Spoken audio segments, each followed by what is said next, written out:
Hi, I'm Peter. And I'm Carol. In 2016, we sold almost everything we own, and we took our 3 teenage kids on an epic family road trip around North America and the world. We knew we could always make more money, but we could never get back time.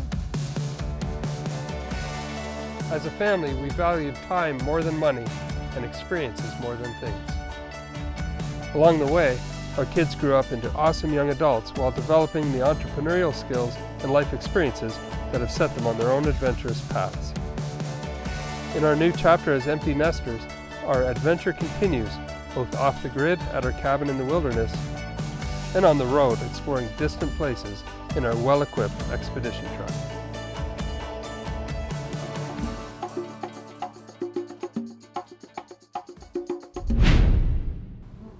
So this is pretty cool. I found it when I was taking the garbage to the dump, and it was sitting there, and I asked the guy if I could have it, and he said sure. But isn't that beautiful? One man's trash is another man's treasure. So I'm going to sand it down, stain it, and find a home for it. So last time we posted about freeze-drying food, we got a ton of amazing tips from you guys, one of which makes perfect sense, but I never thought of it. Put the mason jar in the tray, and then when you spill, it ends up in the tray. Last time I had it going all over the table, so that's awesome. We just did 2 trays of brisket, which is going to end up in a chili. Some chili beans, some onions, and like I said, it was tomato sauce. And it's unbelievable, like it's cracked up like completely dry powder.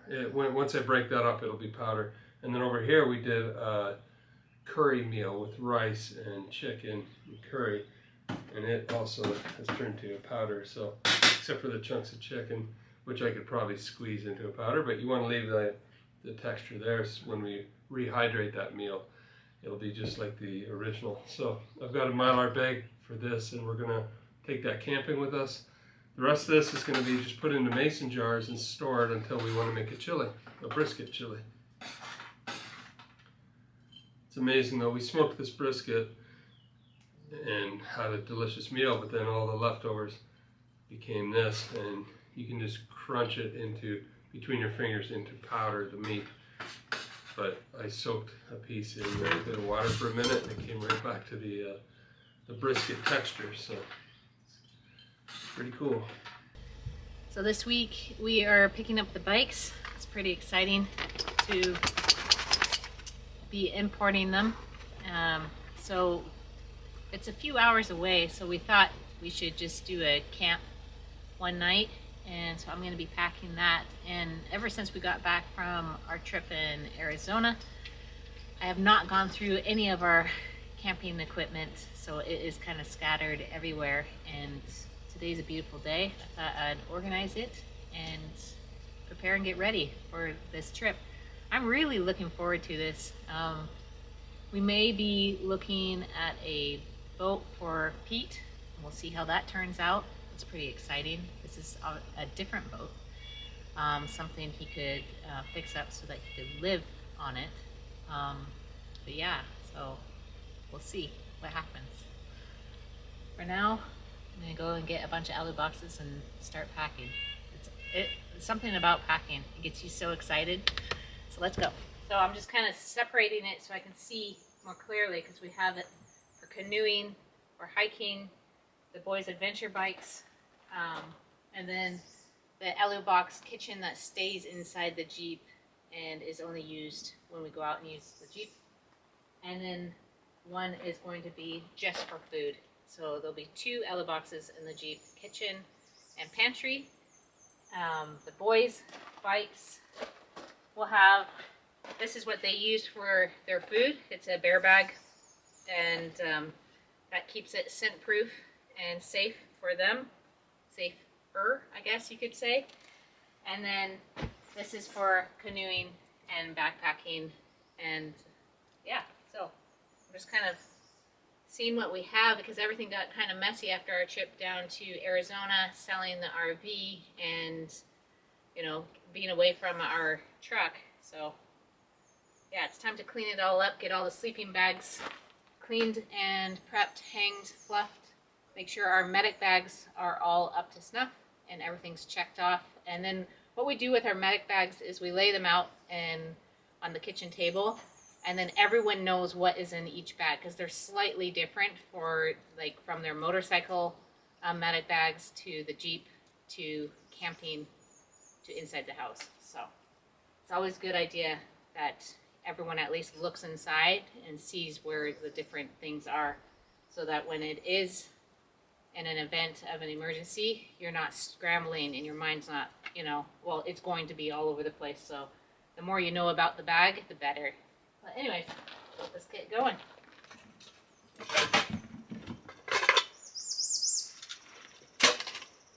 While going through this tote, as I'm going down memory lane, there's so much old, not old, but stuff that we used in New Zealand or even before New Zealand. Like, I remember getting this for Dan's 12th birthday, and it's a pretty cool thing that he could put in his backpack, then go out and do his bushcrafting and cook a meal for himself. And I loved this one because it's like, look at that, and then you can just put this over top if you want. Really neat. One of our first coffee thermoses or kettles. And then we went up to this one. We've had quite a few. This was a light we got before New Zealand, and it was like all the thing, all the rage. I'm sure it still works.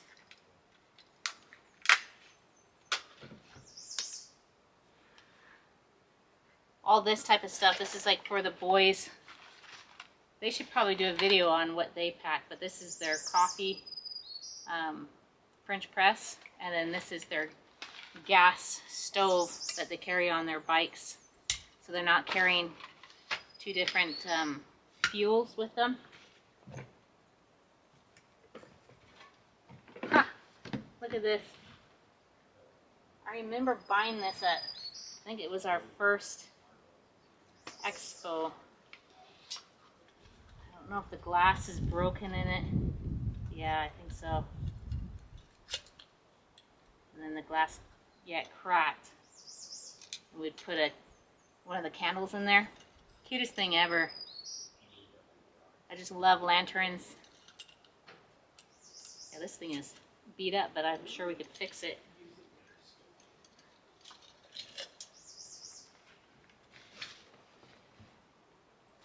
This is a neat sleeping bag. It's like a mosquito net. Whoops, it's a mosquito net jungle bag and sleeping bag. It makes it where, like, on hot summer days, you don't want to carry a big tarp and tent with you.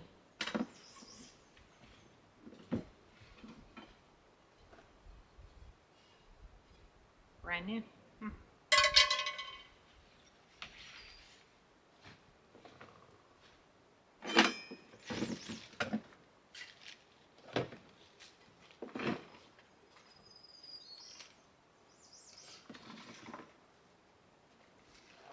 Oh yeah, I should give this to Caroline. It's that same Lodge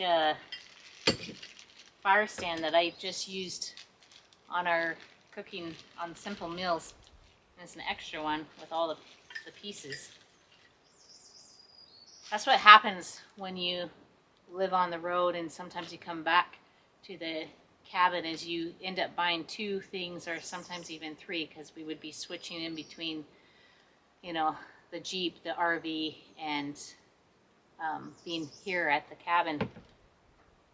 So at least now the kids don't have to probably ever buy equipment, because we have it for each of them, which is nice that it didn't go to waste, and it has some meaning to it and some memories. That's where that is.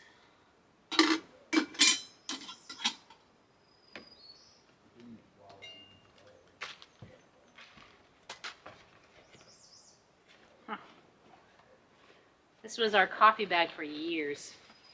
I mean, it's been beat up. keep everything in this bag for coffee. Good morning, guys. Today we're heading all the way to Sault Ste. Marie.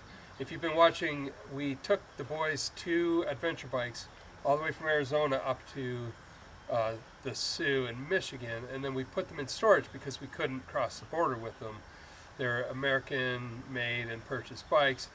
And so we've gone through a lot of paperwork. We hired a brokerage company, and we think we're at the point now where we can successfully import them across the border. So Carol, Pete, and I are going to be heading over there and going through all of that.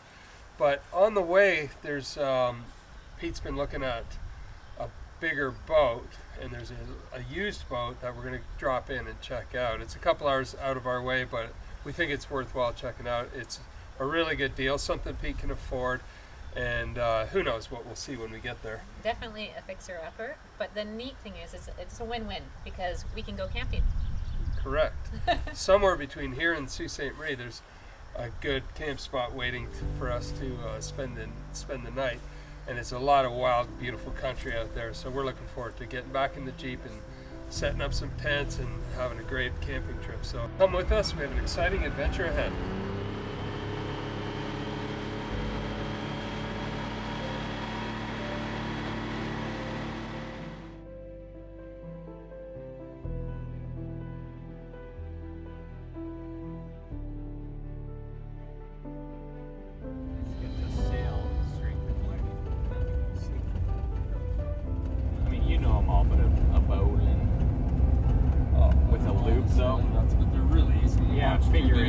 The figure eight ones look easy, or a stopper knot and all that stuff.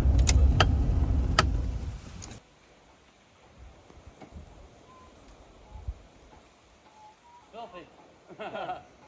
Good cleaning, and she looks pretty. The waterproof paint in. Not as bad, but I bet it would work. Supposed to hit it while it's underwater.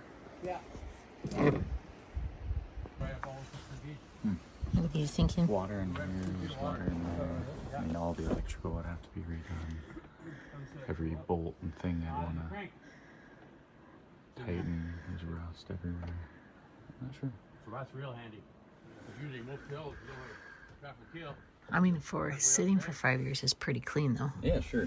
I'm just wondering where the leak is.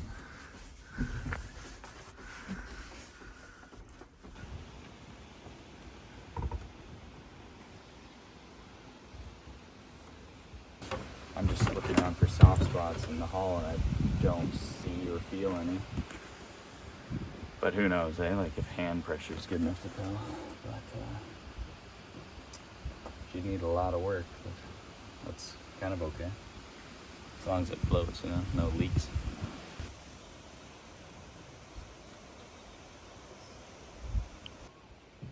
Yeah, it's quite the. You're on the door going in. That's right. Fiberglass cracked all the way around there. You know if the keel still cranks up or? It's been a while, but I'm sure a little bit of WD-40 or grease. Well, it was time to carry on to Sault Ste. Marie, and we needed some time to think about the boat. For $1,400, it's probably not a bad deal, but the amount of repairs needed would for sure push that cost into the thousands. As we continued westward, we found a nice spot along Lake Huron to set up camp for the night.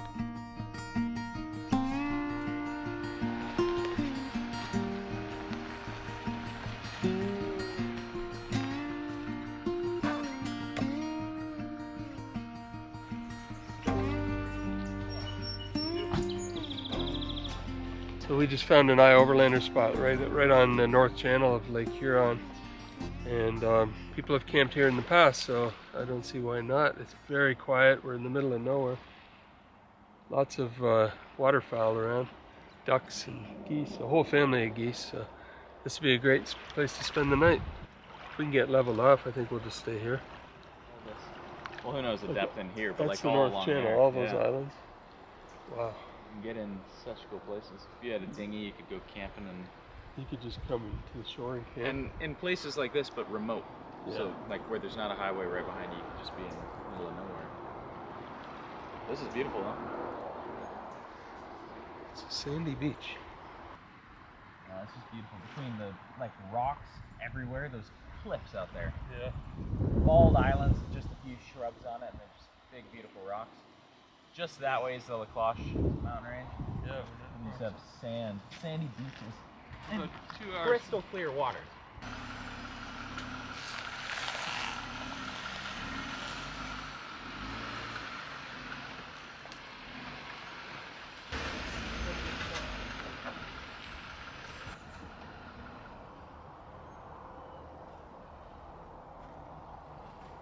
Anchor off somewhere and fish, or as you're sailing you could be fishing, or if you have a dinghy or canoe on your boat. Yeah.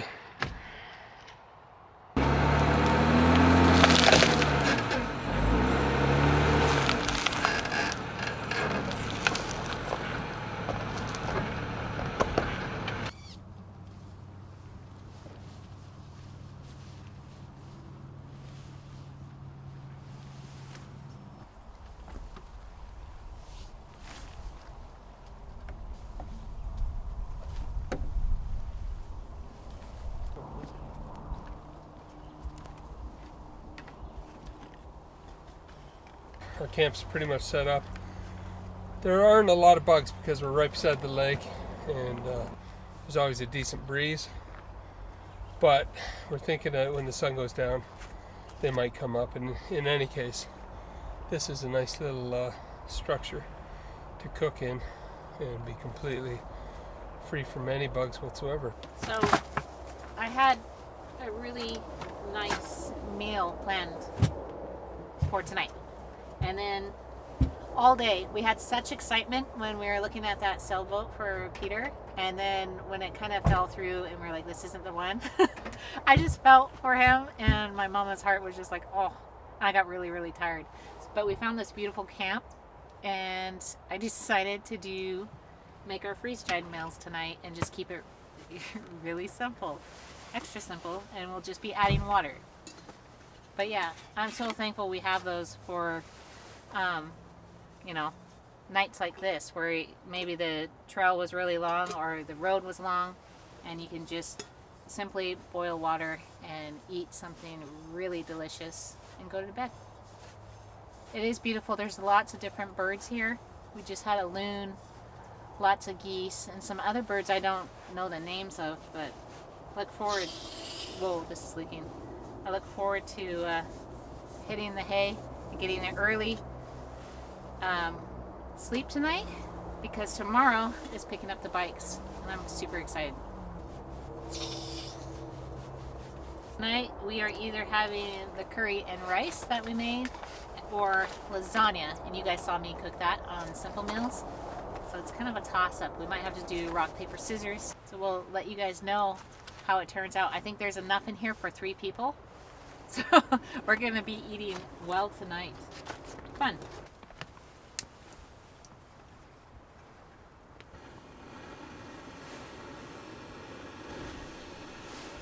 So that should just take a few minutes.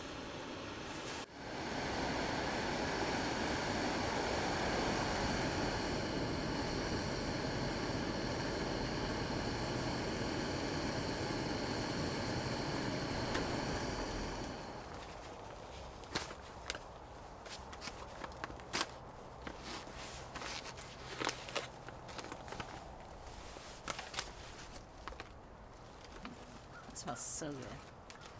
Wow.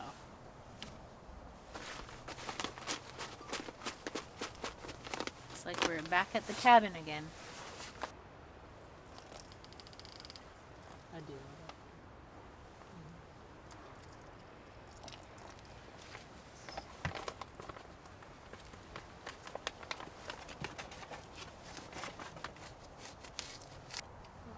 Looks good.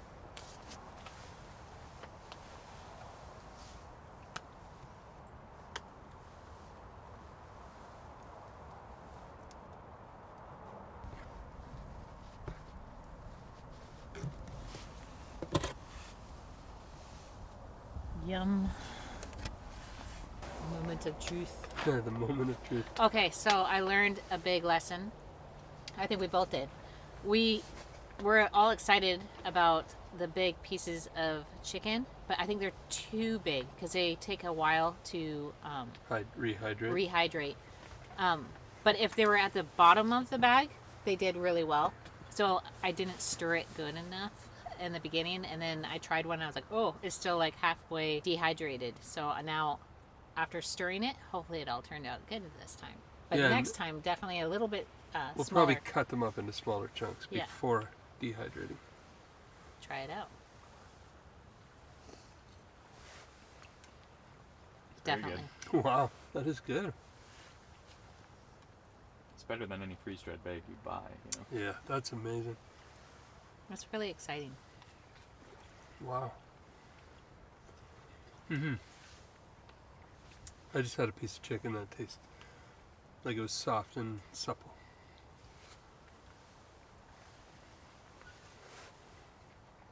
So this has rice. It's homemade curries from scratch. So we started with onions and then tomatoes and curry powder, garlic, crushed ginger, and then the chicken. And it's come back to its original taste and texture and everything. So I'm impressed.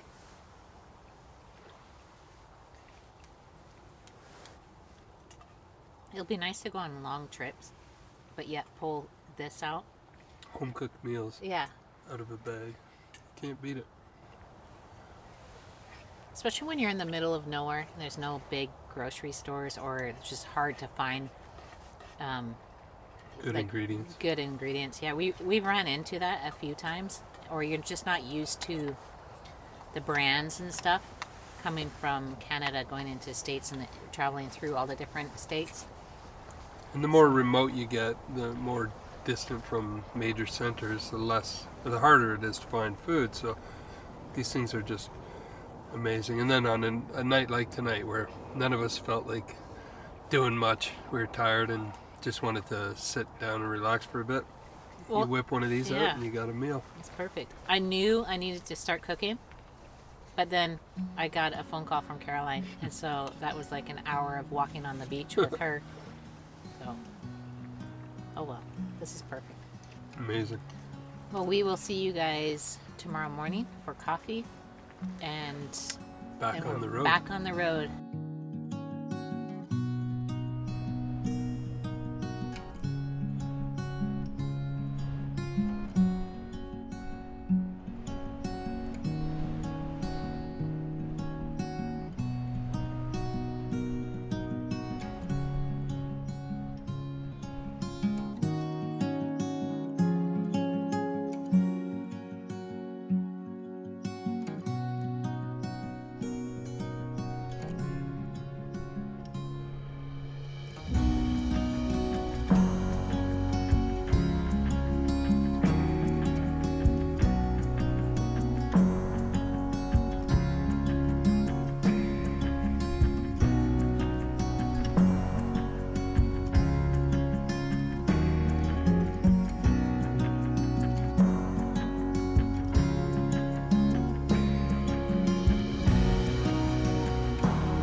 Hey guys, we wanted to tell you about a product that we've been using now for almost 2 months, and it's been great. It's called AG1, and it is just a green drink shake. Last time I was at the dock, he said, are you taking a regular vitamin?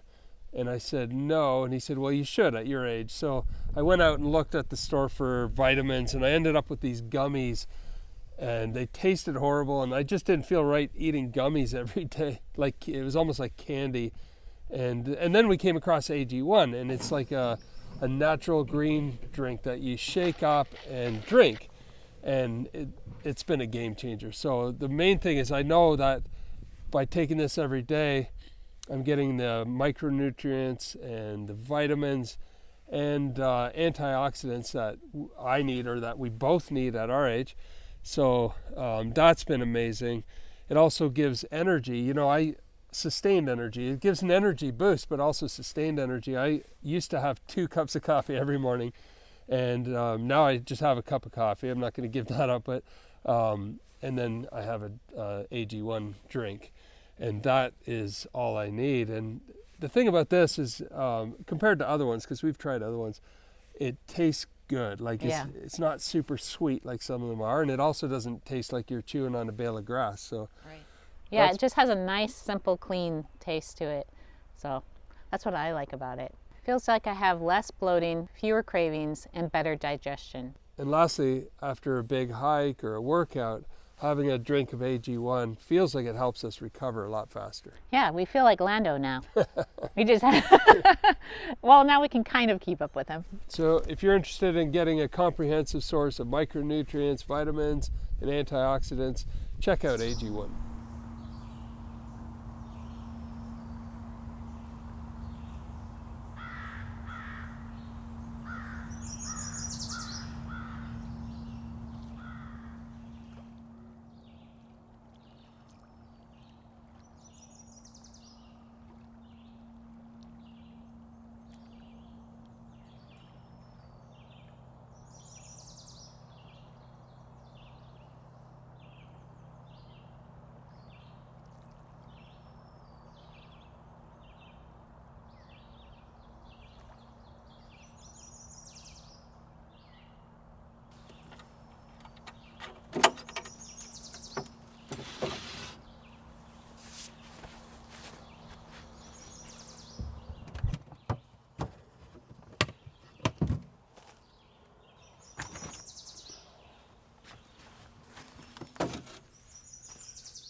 Like the people who didn't get bothered and showed pictures were all people in a van.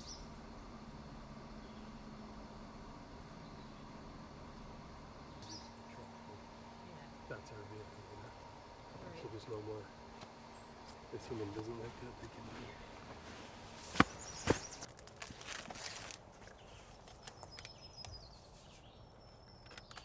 I think we need to get a new jet boil, Dad.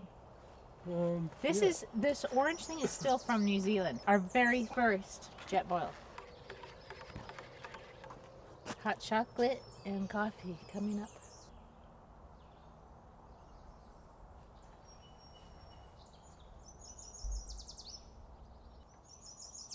Good morning. We had a really quiet, peaceful sleep last night. It was amazing. Really nice to be back out in the camping world. But we were gonna have some steak with chimichurri and Brussels sprouts last night. But we were all just a little bit too tired. So this morning I thought we'd just make some steak and eggs. It's beautiful.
this up, put some egg over top with a little bit of Brussels sprout.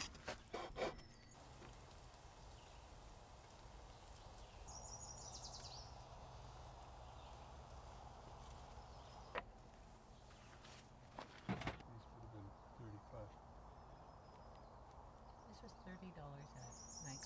Yeah.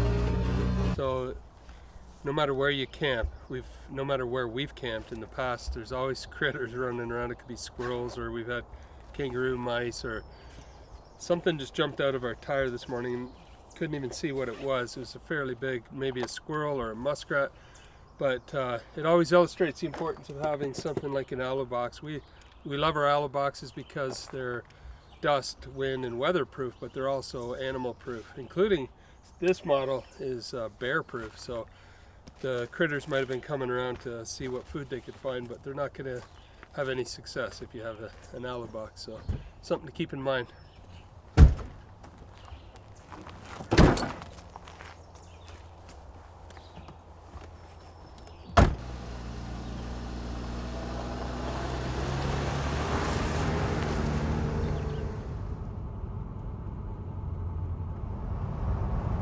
Back on the road. It's about an hour and a half, or hour and 45 minutes from here, and we'll be crossing the border.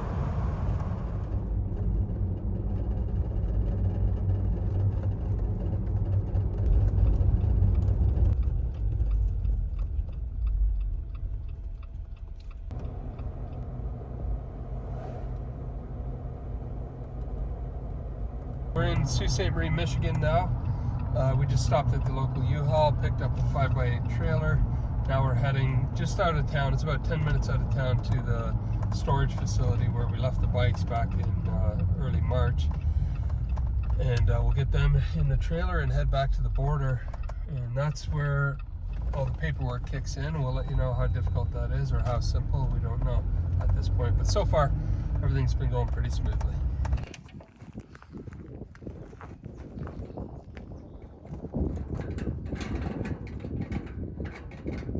Could you imagine if we forgot the key? That's the right key. It's gotta be right. You're trying to stick it in and pull it out a little bit, see if different spots might work.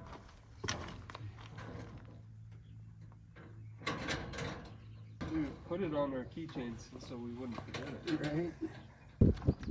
It's great if you're not... Even a hacksaw you can't even get in there. No. Grinder you can barely get in there without screwing up the door. Sorry. That's funny. I feel like a criminal. Hopefully, but probably not.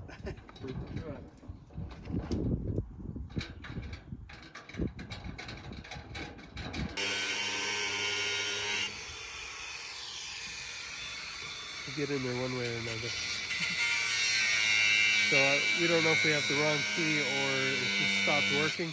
The key moves the lock a little bit, but it won't open. We sprayed it with WD-40 and all that. So he's trying to cut it now. Sweet. There we go, nothing to it. We broke into our own storage unit. You know what? Appreciate the help. Do you want it back? No. You're gonna use it. No, thank you though. Yeah, no problem. There's the bikes.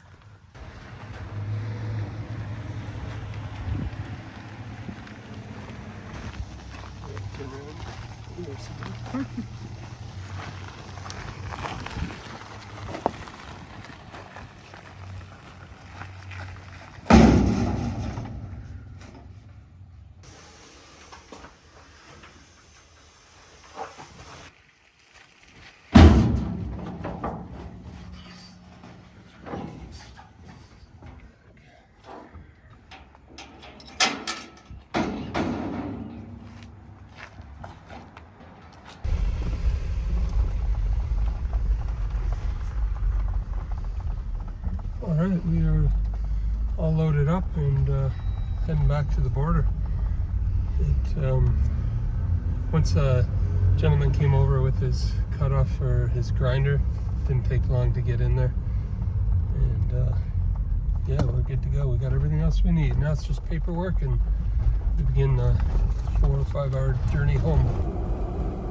All right, so we just went into U.S. Customs. We got the, they checked everything through the system. All the numbers matched up. Everything was good, so they stamped it. Now we're going to the Canadian side to finish the import process. So we'll see what's involved in that. But so far, pretty smooth, pretty easy.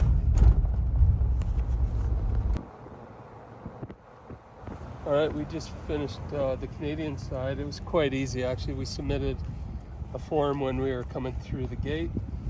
He said, go park over there, walk inside. We went in, they looked it up they scanned it. It was all in the system. They had stamped the papers, and off we go. Now we have to do what's called a RIV, which is Registration of Imported Vehicles. It has to pass some tests to make sure it's compatible with the standards in Canada, but it should be. They're Austrian made and US assembled, so we don't see there being too much problem. Maybe something in the modifications the boys put on, but then they'll just switch that out, and then they get licensed to be driven on the road here, and then let the adventure begin.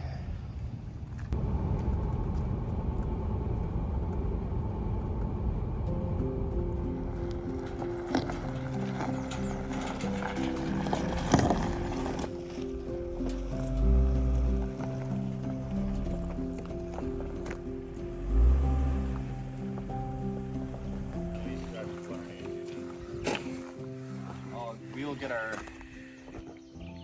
the RIV thing done pretty soon.